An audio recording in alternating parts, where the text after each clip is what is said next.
For me, when I was starting thinking about neuromarketing, one of the things is always is if you're in a supermarket and you take a bottle of wine from the shelf and you find out that it's a heavy bottle, then typically something in your mind starts, that must be a luxury wine. Those are the little things for me always that are telling me, hey, something is happening in my brains, which might not be true. Another thing is, are there French people here in the audience? One French people? Are there Italians here? Okay, so what you typically see with French and Italian people, they love the wines from their own country. Yeah? So if you're in France or in Italy, on a wine list in a restaurant, you typically see only the wines from the country. So if I would show to a French guy a bottle of German wine with a screw cap on top of it, they will not try it. So I once did a trick with partners, two French partners in a restaurant, where they said, I would like to have a Pinot Noir from the Bourgogne. And I said, okay, why don't you try a Pinot Noir from Germany? And then the guy came with the bottle with the screw cap, and I already saw the face. They tasted it, not Vin Bourgogne. The next time we went to another bar, and we did a little wine tasting. 3 wines, we told the guys, 3 wines from France, we have to guess the grape, and we have to guess the region. And it was a German wine, it was a French wine, and it was an Italian wine. And the French choose the German wine as the best wine. And then the guy came with the bottle with a screw cap, and they were like, huh? So it is also how you, in your mind, think upfront already about something. So that's also very nice how the brain is working. So now going back to the study where we use Gordy. When I was traveling in South America, we went to a winery, Santa Rita in Chile, and we said, okay, what we would like to do with you is a study to see if quality of paper will have an influence on the behavior of a consumer. And of course, for us, that's very interesting. So the winery said, yes, we would like to join the study, but we also would like to see if the design that we have in mind is having an impact on the behavior of the consumers. So we had 2 designs and 4 different papers that we wanted to test. So we asked Gordy how to do it. So we had the designs. So you could see here the 2 designs. This here was the old design they used, and this was the new design they wanted to bring in the market. So if you look at design 1, light green, all round typefaces and round visuals. And if you look at design number 2, it was quite a dark blue, sharp typefaces and square visuals. We used 4 materials because we wanted to check what is the premiumization doing in the mind of the consumer. So, and for us, the premiumization starts actually with the coated papers. So you get a matte coated paper, you get a gloss coated paper, and then you go to the uncoated paper. So we choose a paper called Pampa, which is having a very nice rectangular structure in it, and the cotton, which is one of our more premium materials. So we use those 4 materials, and you can see it on the paper you have in front of you, which 4 materials we used. Then the winery said, well, this wine we're selling in Canada and China. We want to see if there's a difference in mindset between the different populations. So actually what we did, we gave the task to Gordy. We said, actually, we want to have 240 people in the whole test, 80 from North America, 80 from China, and 80 from Europe, to see if there's a difference in behavior of the consumers between the different regions. And then Gordy said, well, we have to use the various scientific methods, which he explained before, and he used that in the study. So we gave Gordy the challenge. He accepted the challenge. I think it took quite a while to get all the people on the ground and to prepare everything.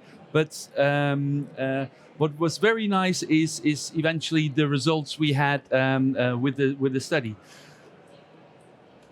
As a surprise to the winery, the old design was received much more positive in emotions than the new design. So more positive emotions, activating more premium-related cognitions, a sense of authenticity, and capture consumers' attention. Another thing that Gordy told us is if you look at the typefaces, so the typefaces, they were a very important a factor in this. They could even change it a little bit more to even make it more attractive for the consumers. So that's also a couple of tips that Gordy gave to the winery. If you even want to attract more emotions from the consumers, please change the typefaces a little bit. Maybe Gordy, you can tell a little bit about that. Of course, there is a scientific phenomenon which is called processing fluency. It refers to the ease with which a stimulus can be processed by the brain. And scientific studies have shown that such a very irregular handwritten typeface like this, it's quite uneasy for the brain to process because it's quite irregular. Okay, it has a lower fluency, and just by enhancing this fluency, by making this typeface less irregular, it can improve the ease of processing of the stimulus, and it automatically results in a higher affective reactions. That's the scientific phenomenon behind that. So result of the face material. Luckily, the outcome was as we expected, that the more premium materials have a more positive emotion for the group. So the mud wine and the high gloss wine showed the lowest emotional impact. The Pampa and the white cotton had the most impact. And that's, of course, for us, when we look into premiumization, we also want to tell the wineries that the higher quality papers you use, the more positive emotion you erase with the consumers. So if you look at the white cotton, a very strong feeling of premium, high price value, feeling of authenticity and positive emotion. And the Pampa, it was a little bit the less feeling of the premium and a high price value, positive impact on feeling of authenticity. So they were very close together. So we actually saw that the uncoated materials and the materials with a deep structure in it have the most positive emotions for the consumers. So we were looking also at the test groups between the Chinese, the North Americans, and the Europeans, and actually the differences were not too big. We saw a change in the Pampa, where specifically the Chinese people liked this structure in the Pampa material. So, and in some cases, it was even for the Chinese more effective than the white cotton on authenticity and positive emotions. So we learned quite a lot from it, but not only we learned, but also the winery learned from it. So the winery eventually said, okay, we will not use our new design. We will go back to our original design, but we will tweak the design a little bit. They're now, which is good for us, they're using a more premium material. Before they were using an uncoated paper, and now they want to move towards, or they were using a coated paper, now they want to use towards an uncoated paper. And we also did a second study with Mind Inside, which is a little bit the trick I said before. So we had bottles with the nice labels on it and bottles with a little bit of cheaper labels on it with the same wine inside. And what's happening? People value the wine with the better label on the bottle higher, and also the taste, they rate it higher than the wine with a cheaper label. So that's also the little things that's happening in your mind, so you don't think about it, but all those little signals you can give with the packaging of a bottle of wine can impact the consumer's behavior.